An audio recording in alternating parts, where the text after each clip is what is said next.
Morning. Ayan. Today is the first, tama ba? First Sunday of June or July. Ayan. Tinitignan ko lang kung nakikinig kayo. Ayan. July na pala, no? And ito na rin yung last chapter ng ating series sa message, yung Book of Daniel, which is, nilaktawan ko na yung Daniel 11, yung 12 na tayo. Kasi yung 11, patungkol na naman ito sa mga visions ni Daniel about the coming empire na magro-rule sa mundo, which is the Greek Empire. Ano? Pagdating ng chapter 12, kinunclude na ni Daniel yung kanyang aklat. Ano? Pero bago natin tignan ito at puntahan, may tanong po ako sa inyo, no? Sa kabila ng kaguluhan ng mga nangyayari sa bansa natin ngayon, sa mga political na kaguluhan at kalituhan, ano nga ba dapat ang stand natin bilang mananampalataya? Actually, meron akong tatlong napansin na pwedeng gawin ng mga Kristiyano sa panahon ng political crisis ngayon sa bansa natin. Number one, ito po, pwede tayong magpakita ng kapangyarihan no? Pwede tayong magpakita ng dominance, manipulation, and intimidation. Anong ibig kong sabihin yan? Pwede tayong pumunta sa kalsada, mag-rally tayo, mag-flex tayo ng numbers natin at sasabihin natin yung mga demands natin sa ating government at we gonna intimidate them, telling them that because of our numbers, kaya naming mag-upo ng leader. At kapag hindi nyo kami sinunod, hindi namin kayo iboboto. You see? Yan yung number one. We can or Christians can use domination, intimidation, and manipulation. Kaya lang the problem is, sino bang mahilig gumamit ng tatlong yan? Intimidation, manipulation, and domination. Di ba yung demonyo? Kung titignan nyo on how he influenced the world, kung titignan natin kung paano niya tuksuhin ang Panginoong Jesus sa Matthew 4, di ba ginamit niya itong mga technique na ito? No? Yung bang intimidation, domination, and manipulation. O kung sige, kung ikaw nga ang Son of God, nakita nyo, minamanipulan niya, inuutusan niya, bibigay ko sa iyo yung kung ikaw ang Son of God, sige, pagharian natin itong mundong ito, paghatian natin to. O, nakita niyo yung mga ginagawa niya.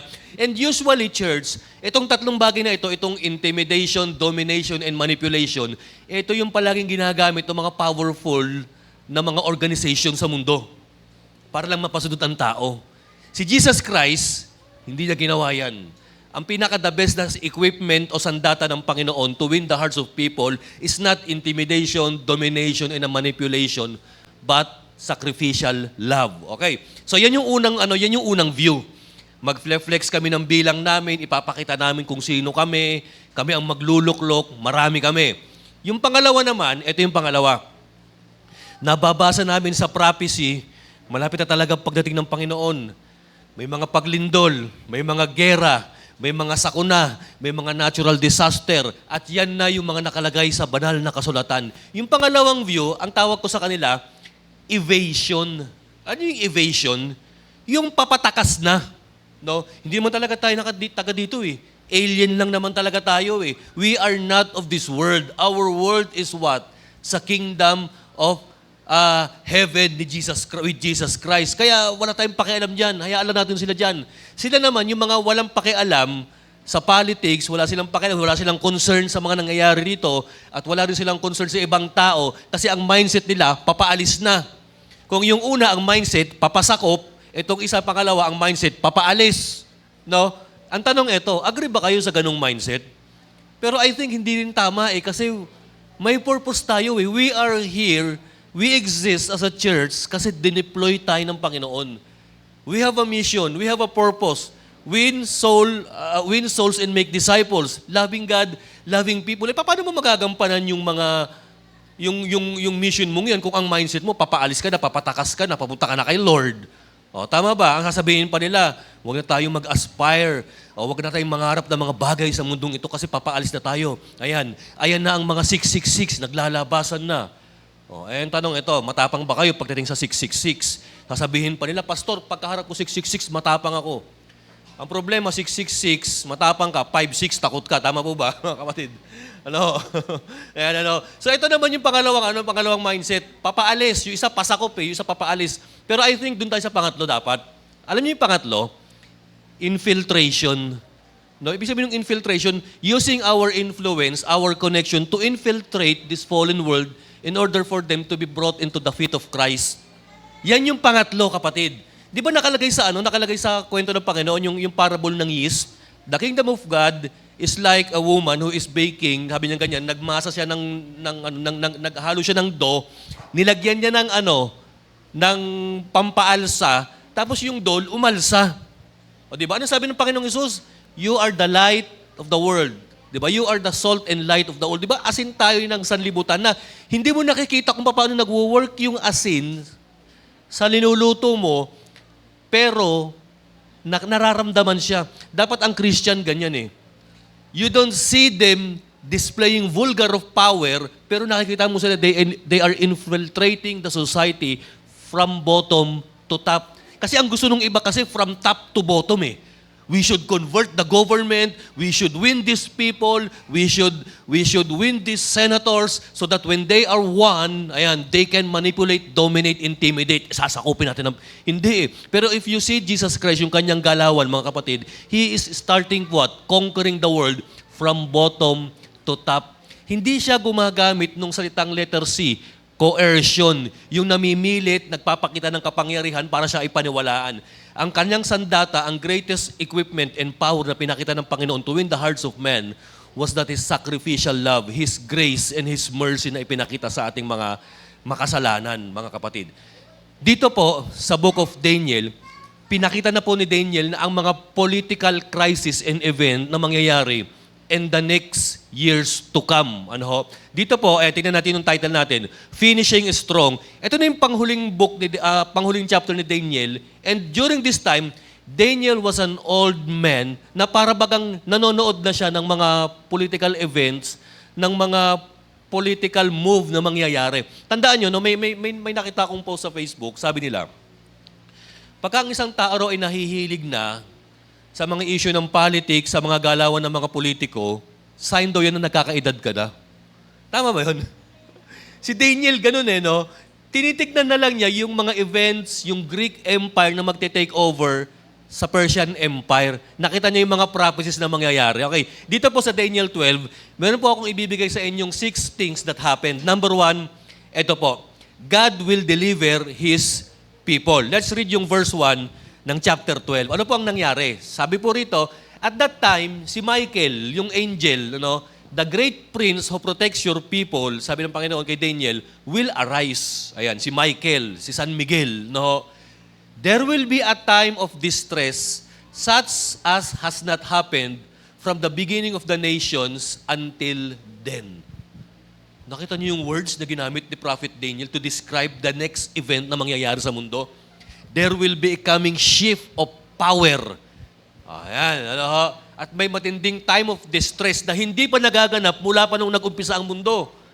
But at that time, your people, everyone whose name is found written in the book will be delivered.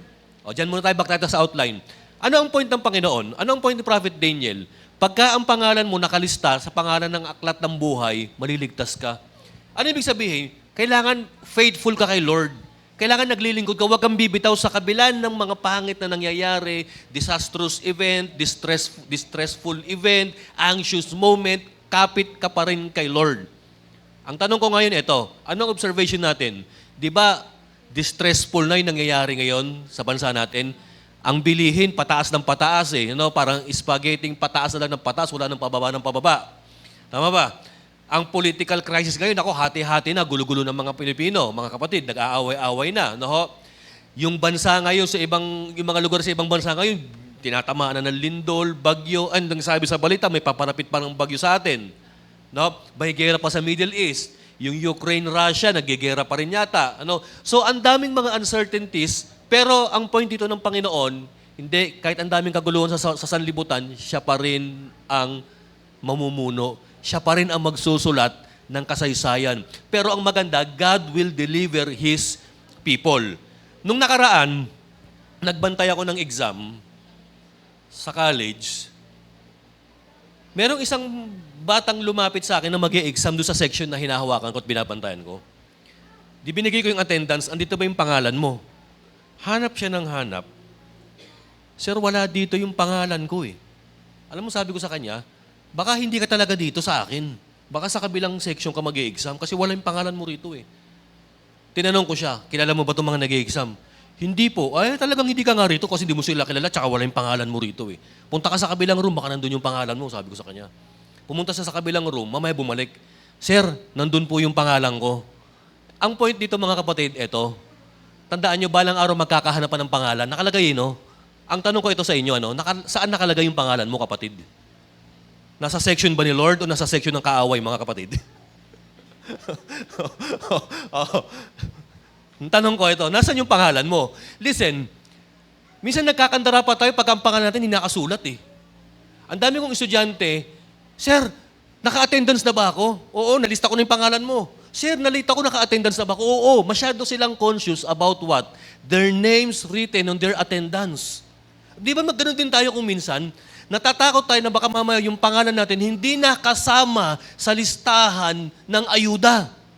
Hindi nakasama sa listahan ng bibigyan ng bigas. Hindi nakasama sa listahan ng mga porpis, ng akap, o kaya ng kung ano-ano mga ibibigay dyan. Natatakot tayo na baka ang pangalan natin hindi nakalista sa bibigyan ng bigas ngayong kalagitnaan ng taon, mga kapatid. Pero alam niyo, mas katakutan mo pag ang pangalan mo hindi nakalista sa listahan ni Lord. Tama ba? Aanhin mo ang pangalan mo kung nakalista man yan sa attendance, sa bigas, sa porpis, sa ayuda. Kung ang pangalan mo, absent ka kay Lord, mga kapatid. Tama po ba? Sabi mo sa katabi mo, siguraduhin mo nakalista ka. Yan. Totoo yan, mga kapatid. Ano? So, ang sabi rito ng Panginoon, God will deliver His people. Pero ang kondisyon, kailangan nakasulat ang pangalan mo. Tama po ba? Ano? Tingnan natin to church, karugtong. Oh. Our confidence is not in circumstances or in any event that is happening right now in the world, but in God's sovereignty.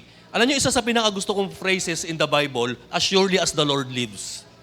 Yung palaging sinasabi ng mga yung mga Bible character, as surely as the Lord lives, I'm not gonna be anxious. As surely as the Lord lives, I'm not gonna be afraid. As surely as the Lord lives, I will follow and serve Him. Dapat, kapatid, ang kumpiyansa mo, ang confidence sa buhay mo, hindi nakadikta kung sino yung leader ng bansa mo, hindi nakadikta kung gaano kataas kalakas ang economics ng Pilipinas.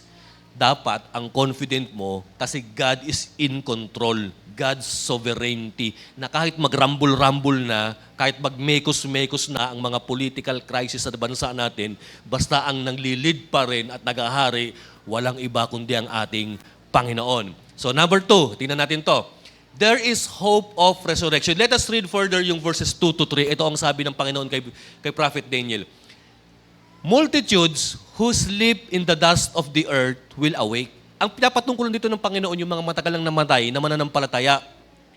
Some to everlasting life and others to shame and everlasting contempt. There are only two kinds of people. Yung na kay Lord at yung wala kay Lord. Pero lahat ng tao mamamatay, matutulog, pero lahat din tayo merong resurrection. But the problem is, saan mo i-enjoyin ang resurrected life mo? Is it with God in heaven or with the devil kasama ang kahihiyan, kapatid? Sabi dito ng Panginoon, those who will rise will shine like the brightness of the heavens. Lahat daw ng mga namatay na magre-resurrect, ang mangyayari raw, wow, biruin mo, para kang bituing magniningning. Ayan. They will rise what? They will shine like brightness of the heavens. And those who lead to many to righteousness like the stars forever and ever. Tandaan nyo, gusto kong tignan nito, no? Yung pangalawa. Those who lead many to righteousness. Sino-sino itong mga to? Yung nagwiwin ng soul for Christ. Yung nag-share. Yung nag-i-evangelize. Yung nagdi-disciple. Ang sabi ng Panginoon, yung mga nagdi-disciple, nagli-lead, nag-i-evangelize, mas matindi pa yung kanilang para silang bituing nagniningning ng forever, kapatid. So napakahalaga dito yung pinapakita ng Panginoon, na sa kabila ng kadiliman, tayo ay what? Magsha-shine, magliliwanag sa kadiliman. And then, linan natin yung outline. Church, ito ho. There is hope of resurrection. Sige. Earthly recognition fades, but eternal reward remain forever. Tama po ba? Aanhin mo ang reward dito, aanhin mo ang karangyaan dito, karangalan dito, kung lahat naman yan nakakalimutan ka. O tandaan natin, lahat ho tayo balang araw makakalimutan tayo. Actually, buhay ka pa ka, nakakalimutan ka na eh. And lahat tayo, akala natin, iniisip tayo ng ibang tao. No. Huwag mong isipin na iniisip ka ng tao. Hindi. Lahat po tayo, wala nag-iisip para sa atin. Alam niyo kung sino lang nag-iisip para sa atin? Si Lord. So kung ikaw iniisip ka ni Lord, dapat si Lord kahit paano isipin mo din at lalo kang mag-desire na magkaroon ng recognition kay Lord at huwag dito sa lupa. Ang daming tao kasi namamatay to gain recognition, to be acknowledged. Kaya lang ang problema, yung recognition and acknowledge na pwede mo makuha rito, nakakalimutan ka, mawawala rin. Pero yung acknowledgement na ibibigay sa'yo ng Panginoon, para kang stars na nagsha-shine with your brightness forever. Kapatid, ayan, sabi mo sa katabi mo, magsha-shine tayo balang araw. Okay, next. God's timing is perfect. Let's read yung number 4 verse, 4th verse. But you, Daniel, sabi niya ganyan, close up and seal the words of the scroll until the time of the end. Ano to? Yung book of Daniel, yung kanyang sinulat. Many will go here and there to increase knowledge. O totoo, maraming tao yung maghahanap sa mga aklat, sa book, sa Bible, para matuto, magkaroon ng kaalaman. Tingnan natin to church, yung outline. Okay. God's timing is perfect. Listen, right now, sa kabila ng mga kalituhan, sa kabila ng mga uncertainties, ito dapat gawin nyo. Live by faith even if we don't understand everything. Ano kaya mangyayari bukas sa impeachment? Ano kaya mangyayari sa mga susunod na araw ng July? Ano kaya mangyayari sa Huwebes na papasok na raw yung bagyo sa Philippine Area of Responsibility? Ano kaya mangyayari in the next 5 years ng aking buhay? Nakita nyo, lahat tayo hindi natin alam yung mga susunod na kaganapan na mangyayari. Pwedeng positibo, pwedeng pangit, pero ang sabi ng Panginoon, mamuhay ka ng may pananampalataya kahit na hindi mo nauunawaan ang mga bagay na nangyayari at mga pangyayari sa buhay mo. Okay, sunod na pinapagawa ng Panginoon sa atin. Verses 5 to 7, ito na. Yung plano ng Diyos, kahit na sino man ang mag-thwart, sumabutahin yan, mangyayari at mangyayari. Basahin natin. Then I, Daniel, look, and there before me stood 2 others. May 2 lalaki rin na nakatayo sa kanya. One on this bank of the river and one on the opposite bank. Magkatapatan daw doon sa ilog. Sa verse 6, one of them said to the man clothed in linen, one was above the waters of the river, hanggang kailan will it be before these astonishing things are fulfilled? Sabi niya, nagtanong siya, kailan kaya mangyayari ang mga bagay na dinidescribe ng Panginoong natin? Verse 7, the man clothed in linen, who was above the waters of the river, lifted his right hand and his left hand towards the heaven. Tinaas yung kanyang mga kamay sa langit. And I heard him swear by him who lives forever, saying, it will be for a time, times and a half a time, when the power of the holy people has been finally broken, and all these things will be completed. Okay na, yun yung last verse, di ba? Ang sabi ng isang tao, o parang angel, kailan kaya magaganap yung mga prophecies? Nagtaas ng kamay yung isa, mangyayari at mangyayari yan. Sure yan. Sigurado yan. Ang point nito ito, God's plan will be fulfilled no matter what will happen. Tingnan natin yung karugtong church. Human history is complex. Komplikado. Pero ang nakakatuwa, God had already written the final chapter. Sa mga basketball games, sa mga liga, sa mga sports events, you don't know who will win. Di ba? Hindi mo alam kung mananalo ang Lakers, Cavaliers, mananalo ang Celtics, mananalo ang Oklahoma. Hindi mo alam kung sino mananalo eh. And actually, may mga disappointing events na nangyayari sa sports that sometimes the undergroup team win the competition. Right? Pero dito pakakapatid sa kwento ng Panginoon. sa match up ni Lord tsaka ng kasamaan at ni Satan, ang ending, ang Panginoon ang mananalo. Oo, hindi natin alam kung sino mananalo na presidente pagdating ng 2028. We don't know. We don't know what will happen next between the Iran, US, and Israeli war. We don't know what will happen next kung sino pa yung mga bansang mag-aaway-away, kapatid.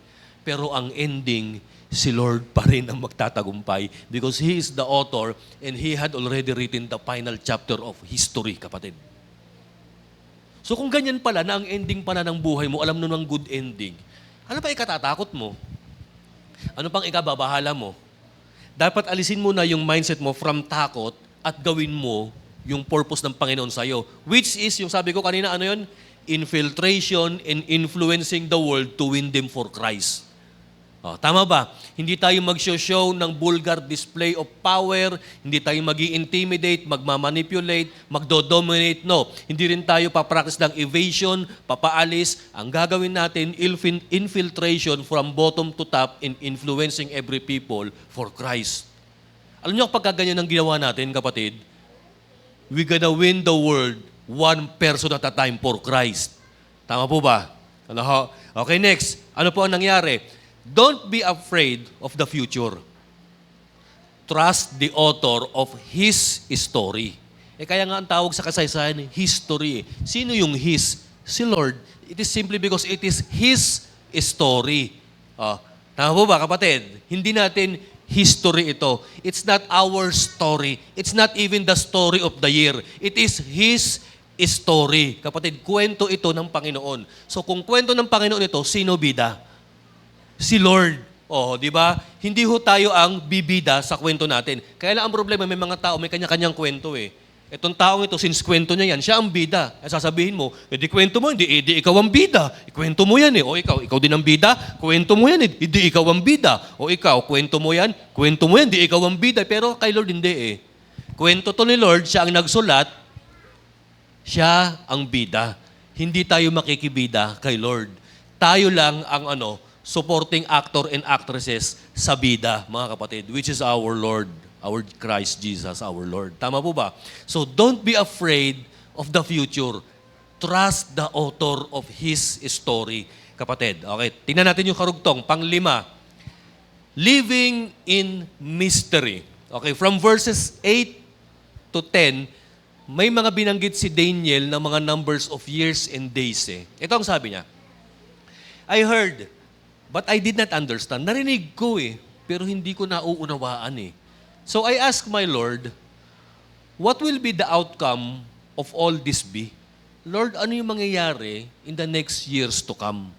Verse 9, He replied, go your way, Daniel, because the words are closed up and sealed until the time of the end. Anong pagkakaunawa nyo dyan? Parang yung next na revelation, parang ito na ba yung katapusan ng mundo? O yung may magaganap pang bago magkatapusan ng mundo? Verse 10, tingnan natin. Many will be purified, made spotless and refined, but the wicked will continue to be wicked.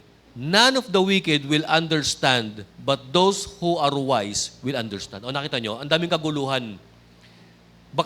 Tingnan natin yung verse 10 ulit. Explain natin ito, Marami raw, pagdating na ng kaguluhan, dumating na yung yung bang parang mala antichrist na datingan. Marami raw mga tao matatagpo ang walang kasalanan at nadalisay na. Pero yung mga masasama, magpapatuloy pa raw ng kanilang kasamaan. At ang nakakalungkot sa kanila, masama na nga sila, wala pa silang naunawaan. But those who are wise will understand. Okay, tingnan natin to, church. Living in mystery. Hindi natin alam ang talagang mangyayari. And in fact, church, sa totoo lang, halos lahat na ng mga nakalagay at prophecies in the Bible, completed na. Meron na lang kukunting mga hindi pa nangyayari. Yung bandang latter part ng Revelation eh. No? Sabi nila, nangyari na raw yung iba. Sabi nila, mangyayari pa raw. Church, tandaan natin, hati-hati ang paniniwala at pananaw ng mga Kristiyano about sa end times. Ang tawag dyan, eschatology. O, di ba? Ako inaamin ko, church, Hindi ako matibay masyado sa eschatology o sa pag-aaral ng mga huling araw. Kasi alam niyo ba kung bakit? Hindi naman kasi nakafocus ang aking mind dyan eh. Ang nakafocus ako doon sa present, sa kaganapan ng mga na pinapagawa sa akin ng Panginoon. You know? So yan, tingnan natin to church. Oh, listen. God tells Daniel to continue faithfully because not everything is meant to be understood now. Totoo yan. Lord, ano bang ibig sabihin itong mga figure na ito, itong mga dates na ito in the Bible? Ano ba ito, Panginoon? May mga Bible scholars, inaalam nila, aalamin nila. Pero listen, church. Alam mo, pagka masyado kang na-obsess dyan, you will forget your present mission. Ano yun? Loving God, loving people, win souls, and make disciples. Mahuhook ka lang sa future na wala pa naman eh. Oh, tama po ba? Mga kapatid, listen, church, dapat ang purpose natin is guided by the present. O listen, sa psychology, merong dalawang opposing views eh. Si Sigmund Freud, tsaka si Alfred Adler. Ayan. Sabi ni Freud, ang tao maiintindihan mong ugali pagka tinignan mo yung nakaraan niya. Tama ba? Na kaya ka ganito ngayon, kasi ito yung mga nakaraang natutunan mo eh. Ito yung mga nakaraang pangyayari sa buhay mo eh. Kaya ganyan ang ugali mo ngayon. Sabi naman ni Adler, no. Ang tao kaya ganyan ang ugali niyan kasi he has something in mind for the future. Oh, tama ba? Na kaya ka ganito ngayon, kaya ka masipag, masikap, kasi gusto mong may bright future ka. O kaya ka masipag o masikap kasi natutunan mo na ang pagiging tamad nung nakaraan hindi fruitful. Actually, pwedeng tama, pwedeng hindi eh. Pero mas pananiniwala ako, church, tama naman parehas. Magkaiba lang ng emphasis, kapatid. That sometimes people act, it is simply because of what happened in the past. People act simply because they want something to happen in the future, mga kapatid. Pero ako, church, dapat itong paniwala natin eh. Kaya tayo nag-a-act ngayon kasi ito yung mga sinabi ng Panginoon. It has nothing to do with past, with present, with the future. Kasi ito yung sinabi ng Panginoon. Ito yung nakalagay sa Bible eh. Ano ho? Hindi naman talaga lahat ng nasa Bible is meant to be understood. Tama po ba, mga kapatid? Pero ako naniniwala, ang lahat ng nasa Bible is meant to obeyed. Oh. Ang problema, aanhin mo nga ang karunungan mo kung lahat ng nasa Bible, alam mo, di mo naman sinusunod. O, di ba? Mas maganda pa kung hindi mo alam yung mga complicated topics and themes in the Bible, pero yung mga mahalagang bagay, sinusunod mo at alam mo, kapatid. O, tingnan natin to, church. Okay. Obedience is more important than complete understanding. Tama? Oh. Ang dami-daming nagagaling eh. Theology, eschatology, Christology, kung ano-anong mga logi-logi ng theology ang alam eh, di ba? Soteriology, demonology, pneumanology, ang dami-daming alam mga kapatid eh. Pero ang tanong, sinusunod mo ba? Ha? Basta alam ko yung eschatology, yung soteriology eh, yung Christology eh, yung Trinity, alam ko yan eh. Pero ang tanong, sinusunod mo nga? Hindi ko na. Basta alam ko lang yun. O, yun ang ginagawa nila mga kapatid eh. Inaalam mo, pero dapat yung mga inaalam mo, sinusunod mo rin. Simply because obedience is more important than complete understanding. You see, sabi ng angel kay Daniel, hindi mo naman kailangan alamin lahat eh. Bigla na lang mangyayari yan in the future, sabi ng Panginoon. O, tingnan natin to, church, yung karugtong. Finishing well. From verses 11 to 13, ano ang sabi ng Panginoon kay Daniel? Ito.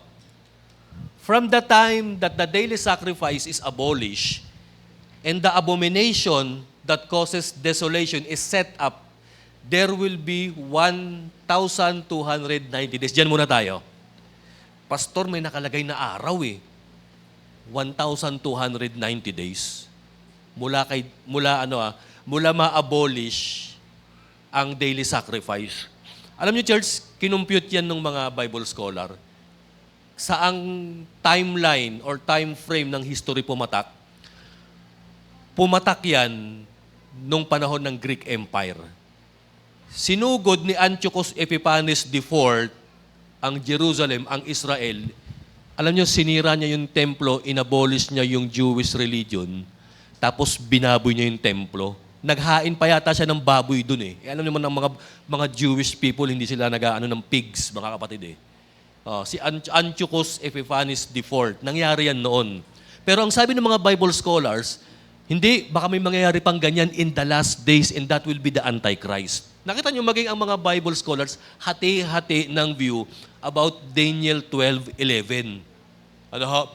Karugtong, tingnan natin ito yung kasunod niya sa verse 12. Blessed is the one who waits for and reaches the end of the 1,335 days. Yung mga kasunod pa, nung mga paghahari ng Greek Empire, di ba napalitan na ng Roman Empire yung Greek Empire? And that will be the time that Jesus Christ came into this world, mga kapatid. So sabi niya, mapinagpala raw yung mga nag-aantay, at hindi nasway doon sa paninira sa templo, sa pag-desecrate ng religious system ng mga Hudyo, blessed daw sila. Kasi matinding persecution talaga yung ginawa ni Antiochus eh. Ayan, So itong si Antiochus, parang siya yung nahati kasi ang Greek Empire nung namatay si Alexander the Great. Nahati sa 2, hindi nahati sa 5 sa kanyang mga generals. And then nung nanghina na yung Greek Empire, dito na pumasok yung powerful empire of the world, the Roman Empire. Pero alam niyo, ang Roman Empire na-abolish din, nawala rin. Ang kingdom ni Christ ngayon, hanggang ngayon, 2,000 years nang mahigit, nag-i-exist pa rin and continue to rise and getting strong, mga kapatid. Okay, basahin natin yung verse 13. Ikaw naman, Daniel, sabi ng Panginoon sa kanya, go your way till the end. Mamuhay ka lang hanggang sa dulo. You will rest, magpapahinga ka, and then at the end of the days, you will rise and receive your allotted inheritance. Ito na yung final verse and chapter ng book of Daniel. Ang ganda ng kwento ni Daniel, no? Nag-umpisa siya sa kabataan niya, naglingkod siya faithfully kay Lord, naging fruitful siya even though he was planted in a different place like Babylon, Persia, no? At ang matindi kay Daniel, naabutan niya yung mga transition of power at nakita niya. Listen, bagamat hindi pa niya nakitang dumating si Alexander the Great in yung Greek Empire, nakita niya yung sa vision ng Panginoon na ibinigay sa kanya, nakita niya yung future. Pero ang sabi ng Panginoon, since Daniel, you've become faithful and fruitful, magpapahinga ka na dyan, magre-retire ka na. Alam niyo, ang sarap nitong ganito no? Yung andain mong ginawang bagay para kay Lord and then the Lord assures you of a nice retirement somewhere in Persia, kapatid. Tama ba? Sino dito yung mga retired na? Di ba ang sarap yung bang pahinga-hinga ka na lang, patingin-tingin ka lang na makaganapan sa mga politics. Ayan. Tinitignan mo kung may mga bagong vlog, kung may alam dapat ganyan tayo para kay Daniel na lang eh. Tignan na lang natin ngayon kung sino yung mga bagong kakasuhan, yung mga bagong makukulong. Tignan mo na lang, huwag ka na makialam, huwag ka na mag-rally. Tama? Sino ka? Para si Daniel ganun eh. Tinitignan na lang niya kung, ano na mangyayari? Si Alexander the Great, si Antiochus, si Ptolemy, si Seleucus, sino pa ba susunod? Alam ko na yan, sabi Daniel. Tayo dapat ganun din tayo, mga kapatid eh. Pag nanonood tayo ng mga balita, itong senator na ito, kakasuhan, okay lang yan, bahala kayo dyan, basta ako, retired ako para kay Lord. Dapat ganun lang tayo, mga kapatid, tama ba? And then you are silently praying and infiltrating this fallen world for Jesus Christ. Tama ba? Hindi yung punta ka sa kalsada, rally, go, go, go. Mag-flex kami. Hindi dapat ganun, kapatid. Tama ba? Si Daniel, ganun lang, retired ako, Basta ako, meron akong allotment inheritance. Meron akong shining inheritance kay Lord pagdating ng araw. Dapat ganyan mga kapatid. Tingnan na lang natin kung ano yung mga kaganapan sa politics. Kung sino yung papapalaya, kung sino yung makukulong, kung sino yung mananalo, kung sino yung bago magre-reveal, kapatid. Ayan, tingnan lang natin. Manood na lang tayo. Ayan, So dito na ako natatapos. Tingnan natin yung karugtong. Finishing well. Ayan. Ano sabi? Stay faithful and fruitful throughout every season of your life. Ang ganda ng season ni Daniel, Meron siyang kabataang season, adult season, senior citizen season, retirement season. Ayan. Pero anong ginawa niya? He didn't stop to be faithful and fruitful in every season of his life. O tandaan natin, ang dami rito sa church, iba't ibang age bracket. May millennial, ano ba yun? May Generation X, merong baby boomer, ano ba yun? May Gen Z, Generation Alpha, nakalimang generation na tayo, kapatid, Listen, alam niyo, kahit na anong generation ka nabibilang, o kaya baka meron dito silent generation pa, no? Yung mga panahon pa ni Rizal, mga kapatid. Ayan.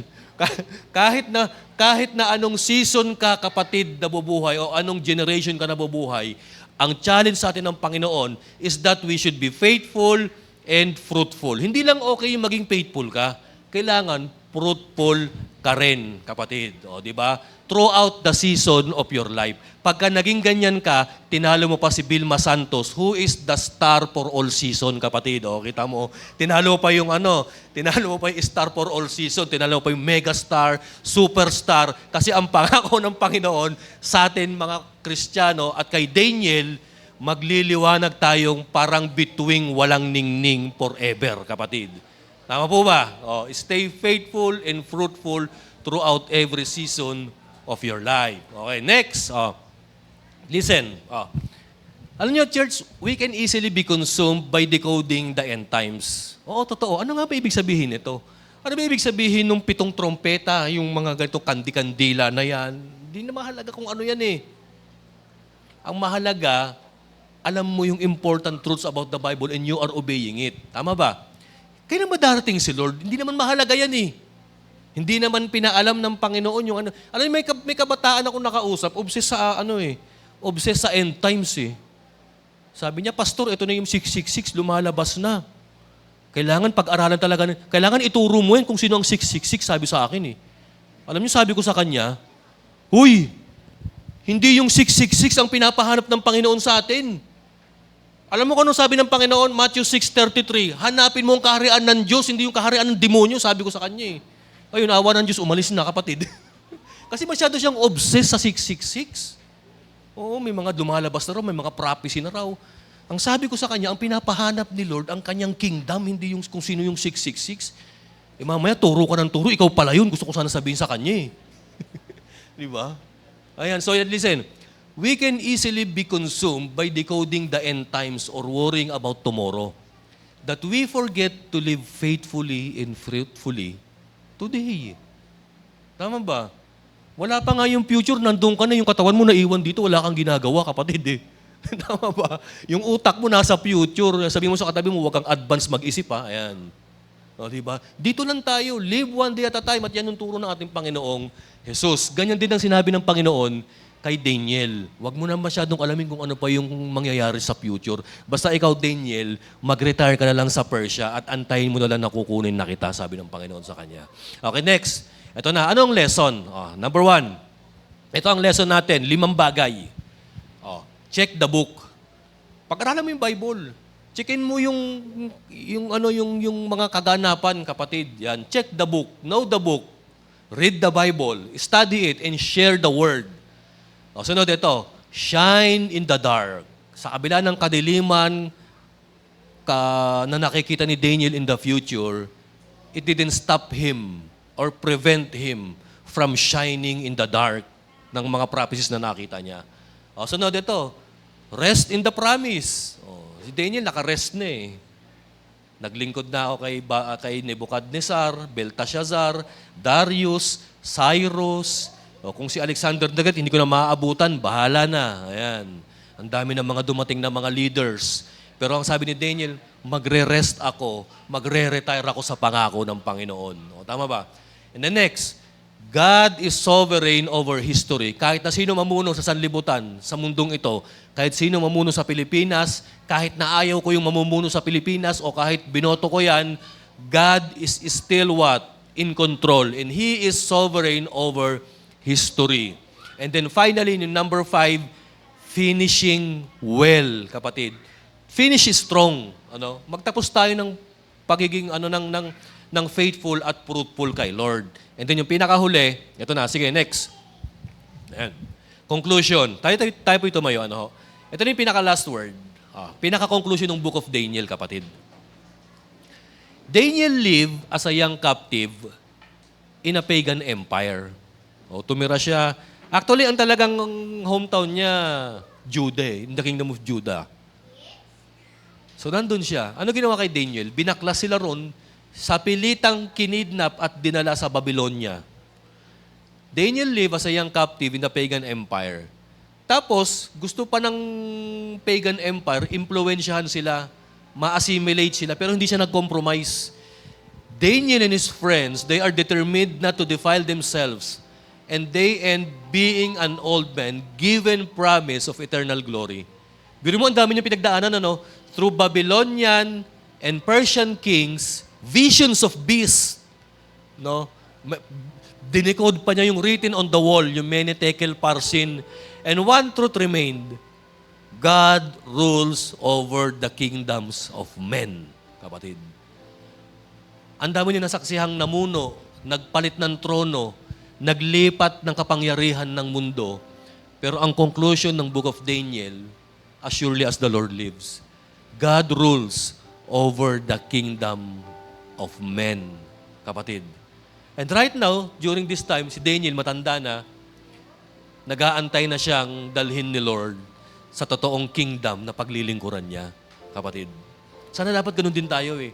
Oo, nagkakaedad na tayo, nangihina tayo, pero sana yung paglilingkod huwag mawawala sa atin. At sana huwag maging dahilan ang katandaan para tayo ma-exempt sa paglilingkod.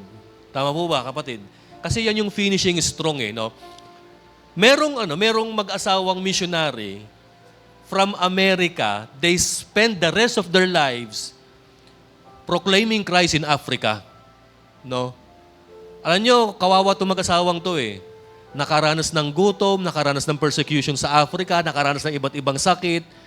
And for almost 40 years, naging fruitful yung kanilang mission sa Africa. May natayo silang church, may mga na-convert, may mga na-disciple na leader. Nung pauwi na sila sa Amerika, fortunately, nakasabay nila sa eroplano si President Theodore Roosevelt. I think si Theodore Roosevelt, one of the greatest president of America. Parang isa yata siya doon sa Mount Rushmore. Yung muka doon sa bundok na apat. Si Washington, si Lincoln, si Roosevelt yata yung isa eh. Parang hindi ko kilala kung sino na yung isa ron. Ano. So yun, great president din si Roosevelt. No? Kaya lang, pagbaba daw ni President Roosevelt, alam mo kung saan nanggaling yung presidente? Nagkaroon lang ng pagbisita sa ibang bansa, naging successful yung lakad ng presidente. Sandali lang, araw lang naman, wala pang linggo. Pagbaba raw ng presidente, nakita nung matandang misyonaryo yung mag-asawa. Nilatagan daw ng red carpet, ang daming sumalubong ng mga diplomats at mga high-ranking officials ng United States of America. May tugtog at banda pang sumalubong. Mayroon pang mga salute, gun salute, na mga ganun-ganon. Samantalang yung mag-asawang missionary, they were guided nung staff nung airport dumaan sa likod. Kasi nga nandun si Roosevelt dadaan. So kawawa tong dalawang missionary yun to. Dito lang kayo dumaan kasi kay president yan eh. Sabi nung matandang lalaki, nag-isip-isip siya, Lord, ganito ba yung tatanggapin ko, Panginoon? Sa loob ng more than 40 years, naglingkod ako sa'yo, sa Africa, iniwan ko yung hometown ko, yung magandang buhay sa Amerika, nagsuffer ako sa Africa for you, spreading your love, spreading your word, and here we are, pauwi na ako ng Amerika, pa-retire na ako, mamamatay na ako, pero wala pa rin nag-applause sa akin, wala pa rin nag-acknowledge sa akin. So parang nagtatampo siya eh. Kasi nga doon pa sila pinadaan sa likod. Wala man lang daw sumalubong na church member, wala man lang sumalubong na elder, na bishop. Parang kami lang, tapos mga anak lang namin. Mamaya-maya may bumulong doon sa matanda. Parang nangusap ang Panginoon sa kanya. Alam mo sabi ng Panginoon sa kanya? Huwag kang mag-alala, anak. Hindi pa naman langit to eh. Nahimasmasan daw yung missionary. Oo nga no, Lord. I'm not yet at home. Oo, church. Masipag tayo sa gawain. Minsan nakakalimutan ng tao yung ginagawa natin. Minsan hindi tayo nare-recognize, hindi tayo na-acknowledge. At kung minsan, kapatid, pangit pa yung i-comment sa'yo. Pero masama loob natin, di ba? Minsan nakakatampo. Pero be reminded, kapatid, wala ka pa naman sa tunay na destiny mo eh. Wala pa naman tayo sa langit eh. Pagdating sa langit, magkakasama tayo ni Prophet Daniel, ang pumapalakpak sa atin, si Lord. Ang tumutugtog ng musical instrument para sa atin, mga angels, kapatid. At sasabihin niya sa atin, pagdating natin dun, well done, my good and faithful servant. Tama mo ba, mga kapatid? So sana habang mahirap ang panahon, habang uncertain pa ang mga nangyayari, kahit anong season ng buhay natin, let us be fruitful and faithful for the work of the Lord, mga kapatid. Tayo po tayo po manalangin. Father, salamat Lord sa Book of Daniel. Ang dami namin natutunan, Lord, at ang daming nabago sa buhay namin. Nawa, Lord, magaya namin, Panginoon, ang ginawa nitong lovely prophet na ito, pagdating sa katalinuhan, sa karunungan, sa pagtsatsaga, sa lakas ng pananampalataya, and at the same time, Lord, yung finishing strong na ability at attitude ni Daniel, Lord, nawa hanggang dulo ng aming buhay, manatili kaming tapat at namumunga sa inyo, Panginoon. Tulungan niyo kami, Father, if ever na may mga kaguluhan, may mga anxieties, may mga uncertainties sa buhay, nawa, Lord, lumakas ang pananampalataya namin. At nawa, Father, patuloy kaming mag-win souls and make disciples. Patuloy ka naming iproklama, patuloy kaming mag-cell group, patuloy kaming mag-share, at patuloy kaming maglingkod sa inyo. Salamat, O Lord. Bless us, O God, and protect us, Panginoon, sa mga harm na pwedeng mangyari sa amin. Panginoon, salamat po. Ito pong aming panalangin. In Jesus' name we pray. Ang lahat po ng anak ng Diyos ay magsabi ng Amen. God bless.